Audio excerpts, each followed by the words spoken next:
Hello ನಮಸ್ಕಾರ, ನೀವು ನೋಡ್ತಾ ಇದ್ದೀರಾ ನ್ಯೂಸ್ ಫಸ್ಟ್. ನಾನು ರಕ್ಷತ್ ಶೆಟ್ಟಿ. ಈಗ ಹೆಡ್ಲೈನ್ಸ್.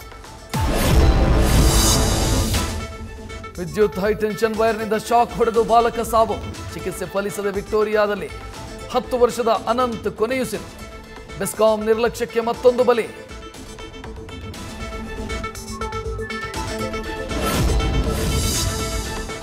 ಬಿಜೆಪಿಯೊಳಗಿನ ಭಿನ್ನಾಭಿಪ್ರಾಯ ಒಪ್ಪಿಕೊಂಡ ವಿಜಯೇಂದ್ರ, ಅತೃಪ್ತಿ ಇರೋದು ನಿಜ, ಎಲ್ಲ ಸರಿ ಮಾಡ್ಕೊಂಡು ಹೋಗ್ತೀವಿ ಎಂದ ರಾಜ್ಯಾಧ್ಯಕ್ಷ.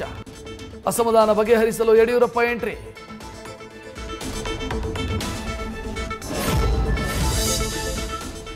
ಶಿವಮೊಗ್ಗ ತ್ಯಾವರೆಕೊಪ್ಪ ಬಳಿ ಭೀಕರ ಅಪಘಾತ. ಮಳೆಗೆ ರಸ್ತೆಯಲ್ಲೇ ಪಲ್ಟಿಯಾದ ಕಾರು. ಆಕ್ಸಿಡೆಂಟ್ನ ಭೀಕರ ದೃಶ್ಯ ಸಿಸಿಟಿವಿಯಲ್ಲಿ ಸೆರೆ. ಗಂಭೀರವಾಗಿ ಗಾಯಗೊಂಡಿದ್ದ ಡಾಕ್ಟರ್ ಸನಾ ಸಾವು.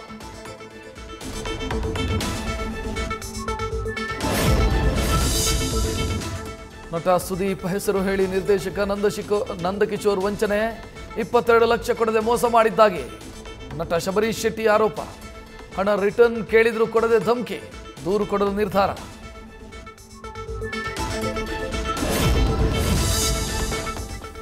ಮರದ ಕೊಂಬೆ ಬಿದ್ದು 29 ವರ್ಷದ ಅಕ್ಷಯ್ ಸಾವು. ನಮಗೆ 5 ಲಕ್ಷ ಪರಿಹಾರ ಬೇಡ ಅಂತಿರೋ ಕುಟುಂಬಸ್ಥರು. ಇನ್ನೊಬ್ಬ ಮಗನಿಗೆ ಸರ್ಕಾರಿ ಕೆಲಸಕ್ಕೆ ಮನವಿ. ಬಿಬಿಎಂಪಿ ದಕ್ಷಿಣ ವಿಭಾಗದ ವಲಯ ಆಯುಕ್ತರ ಭೇಟಿಯಾಗಿ ಚರ್ಚೆ.